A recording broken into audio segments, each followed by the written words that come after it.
Hello and welcome back, and that's right, it's time for another SSD review. Today we are looking at the Corsair MP600. Now, why are we talking about this SSD? Indeed, why are we talking about SSDs so much right now? This is meant to be the relative quiet time of the year, being recorded here at the end of August. Likely you're watching this in September. This has been the time of the year when things have gone a little quiet. People have gone on vacation.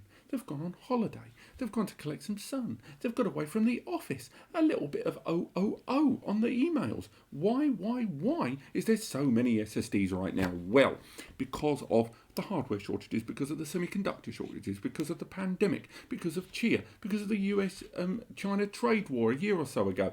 All of these things have all added up to the SSD market being in absolute turmoil. And it's only now that things are slowly starting to come back together. At the end of 2020, we should have seen a lot more releases of PCIe Gen 4 SSDs like this one. However, because of all of those complications along the line, lots of releases were delayed or missed or in short supply. And that meant that as we went into halfway through 2021, all of these SSDs had to arrive. Your Firecudas, your MSIs, all of those SSDs, the crucial P5s, the X70s, all of these all happened within about a 3 to 4 months period, all releasing at once. And the Corsair was one of those SSDs that managed to sneak through and be released a little before most of them, to almost no fanfare. Now, this isn't Corsair's first SSD. Let's face it, they are a big, massive name in memory. But they've always had a range of SSDs for quite a while now. And this is the Pro series of the already existing MP600. And this SSD, much like a number of SSDs released at the moment, arrive with very impressive architecture, with the likes of the Firecuda E18 controller inside, 96 layer Micron 3D TLC NAND inside, PCIe Gen 4 PCIe Gen 4x4 architecture, and NVMe 1.4 revision lead to this drive being just another SSD that can crack the 7,000 megabytes per second, but it makes up for it also with some very impressive write performance as well at each capacity. Now, in today's video, I'm going to be talking about what this SSD can do. I'm going to talk about what I like, what I don't like, and then we're going to end on the massive benchmark utilizing ATO, utilizing Crystal Disk, utilizing ASSD, AJA, and more. So do check those out. But let's talk a little bit about this SSD. Now, the MP600 Pro arrives currently in 3 capacities: 1TB, 2TB, and 4TB. It's one of the few ranges of SSDs right now that arrives in a 4TB model, but at a big price. Like all of the 4TB models out there, it knocks around in the 4 figures. Indeed, this we're looking at today is the 1TB model, but with the 1TB arriving at $225, the 2TB knocking around at $435, and again these are averages, and the 4TB at a whopping $1,060. It is not a cheap SSD. Gives performance, and you may have already noticed, arriving with a pretty sick heatsink as well. I quite like that on board. But nonetheless, that even with that inclusive heatsink, it's still quite an expensive drive overall. Now, let's talk a little about that heatsink. It's worth highlighting if you are looking at this drive as a potential PS5 upgrade. It's not all about you PC Master Race gamers. It's worth bearing in mind that the height of this drive does mean that you're not going to be able to install it in a PS5 once that update is live and out of beta without removing the internal cover. This is quite a tall heatsink, I believe about 14mm, which is 1.5mm too high for that bay. And it definitely does the job. It controls the temperature. We've got a whole video on that one, but if you are a console gamer, that is going to be a bit of an annoyance. Everyone else, however, are going to love it, because not only is it a very well designed and well ventilated one there, with a really nice dissipation there to create a nice fanned natural heat dissipation off the sides of that heatsink, but it has well placed thermal padding internally, and it doesn't use any screws. It's clip on there, so it does allow you to maintain it quite easily as well. Now, underneath there, as mentioned, is the E18 controller. That fires on one that is pretty much everywhere. They're absolutely killing it right now. And I tell you what, given that Corsair are releasing their own SSDs, even though they're memory, maestros. I'm really surprised that Phison doesn't be a little bit more forward about their own range of SSDs. Don't get me wrong, it's great that so many brands can take advantage of it, but still, nonetheless, I'm amazed Phison isn't a bigger frontier name in terms of SSD branding than it is, given that it's everywhere. Indeed, Corsair, for all as everyone knows about these guys for their memory, when it comes down to it, in terms of PCIe Gen 4 SSDs, they're very much low in the pecking order in the eyes of most prosumers and gamers and even esports people when they look at the WD Black, the Samsung 980 Pro, the Firecuda 530. These are the brands that are in everyone's face. And then underneath that, you've got kind of the motherboard tier manufacturers like MSI and the like. And then underneath, you've got these other ones that are cropping up from brands that are recognised, but nonetheless, it's really weird that a lot more people don't know about this drive. Now, make sure if you are looking at it to go for the Pro. There is a non-Pro version, which again utilises the E16 controller and ultimately will lower that performance much closer to the 5,000 and 4,000 marks in terms of respective read and write sequential big data. But everything else about this Pro series does definitely put it at the top of the pile. In terms of sequential read and write across each of the tiers, it hits apparently the 7,000 megabytes per second at the 1, 2 and 4 TB, and that's read. But in terms of write, they scale up from 5,500 and then 6,500 and then 6,850 at the very top end. So again, the write is still pretty darn good nonetheless. In terms of IOPS, it's a little lower than some of those kind of front tier brands that I talked about, Samsung, WD and Seagate there, with the respective read and write being 360 and 780 at the lowest tier, and that's 100,000, 660 and 800, and 700 and 650. Very irregular IOPS ratings across the board there on the official specifications. We will be looking at IOPS on this drive, but bear in mind, we're not going to be using small files. We're going to be using chunky files. I think the smallest file test we're going to run is around 256 megabytes. So again, these figures aren't really relative to what we're going to be testing later in the video. Now, in terms of endurance and durability, it arrives with a 5-year warranty, standard. But on top of that, it arrives with 1.7 million hours MTBF, which no one really follows MTBF these days. You want to hear about what the terabytes written, or more appropriately, I think, the drive writes per day, because that's much easier to follow as it scales across the range rather than individual drives and then their scale capacity. Now, drive writes per day on this are rated at 0.38, which is higher than the Samsung and the WD mentioned earlier on, but is on the same par with the likes of the Brent Rocket, on the same par as the MSI SPATIUM, and the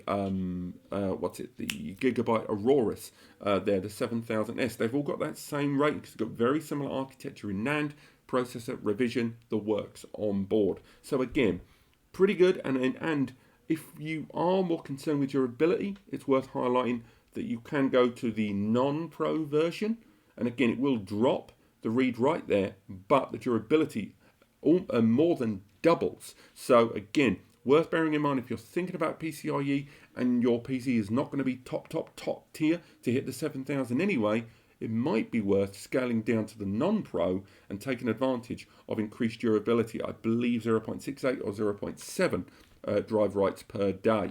But I think that's enough waffle about this drive. I like the presentation, I like the fact it's got a heatsink, but you want to know how it's performing. So let's get this on the test machine. That is our 6-core i5 11th gen processor test rig. It's got 16 gig of DDR4 memory. It doesn't have a GPU on board, and this drive will be utilized as a secondary drive on a Windows Pro 10 system.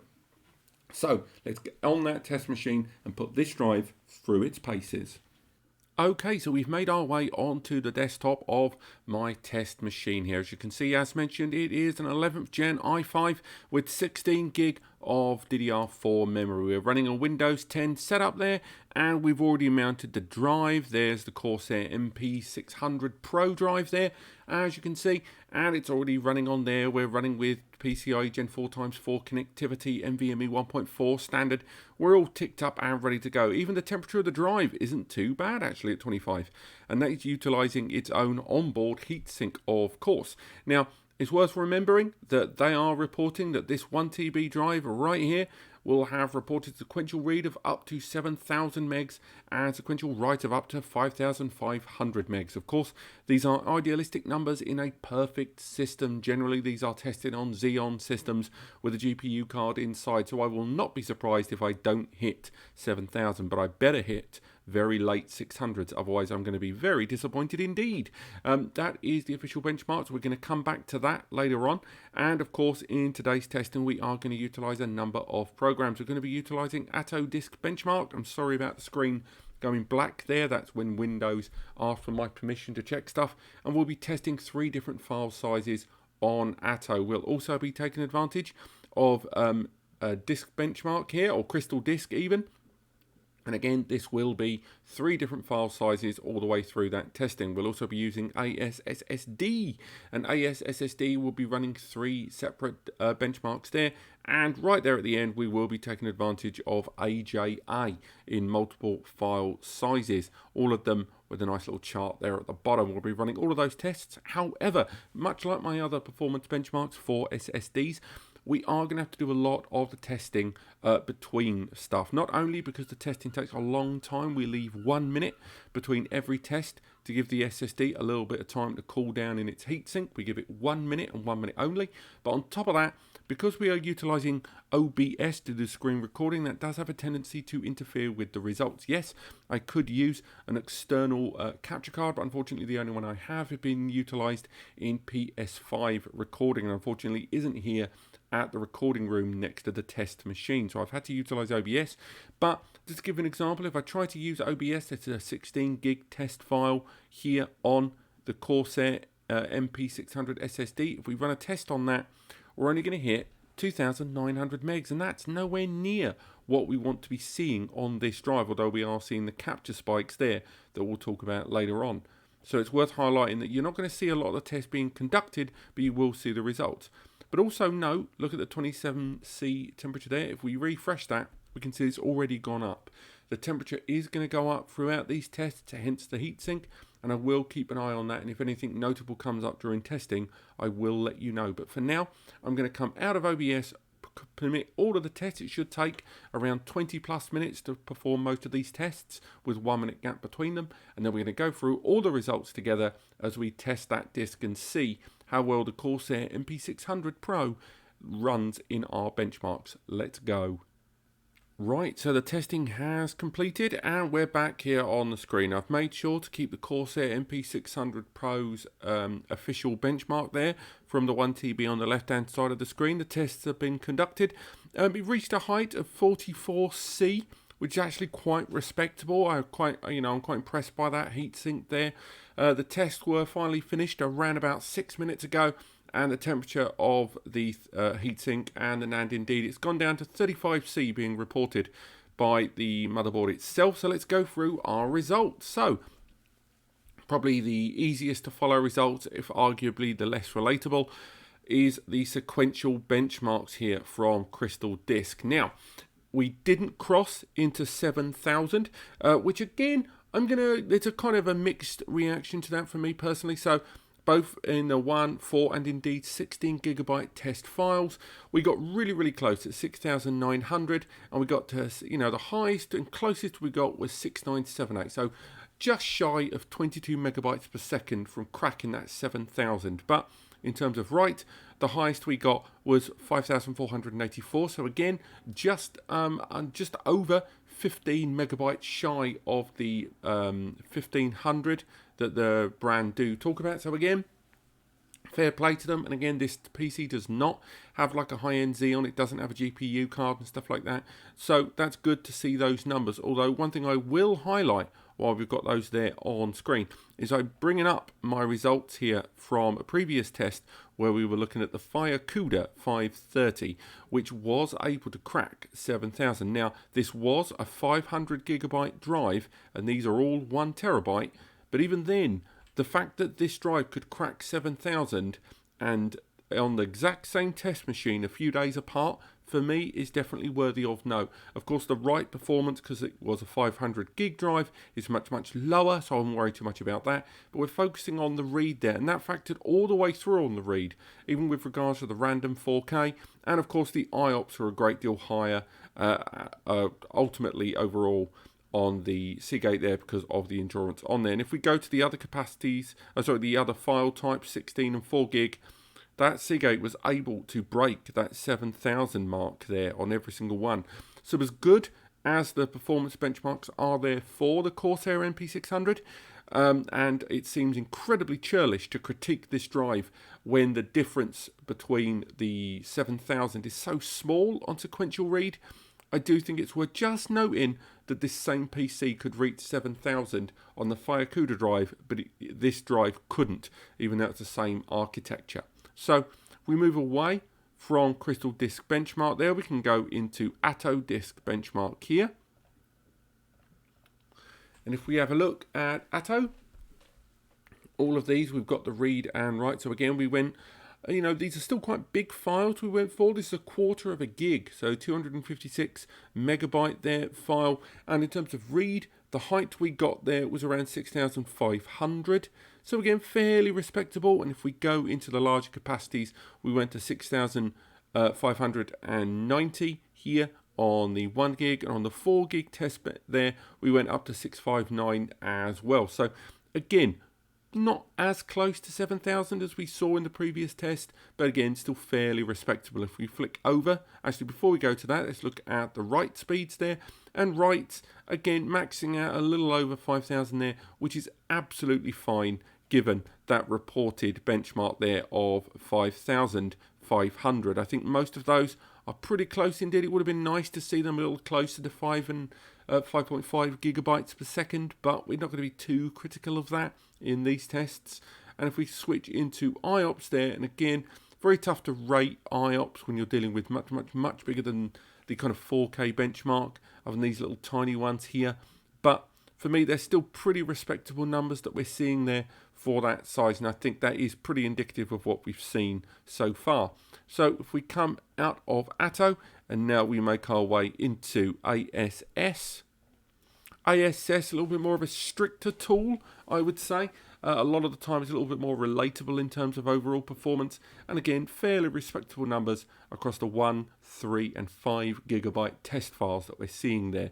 Indeed, getting very close to that 5,000 read on those test files there. And if we flick over to the IOPS, we can take a very quick look and see they're all, again, pretty good indeed, but once again, all based on that file size. And of course, IOPS will get progressively better as you go to the smaller files, but still lovely numbers there overall, and I respect most of those.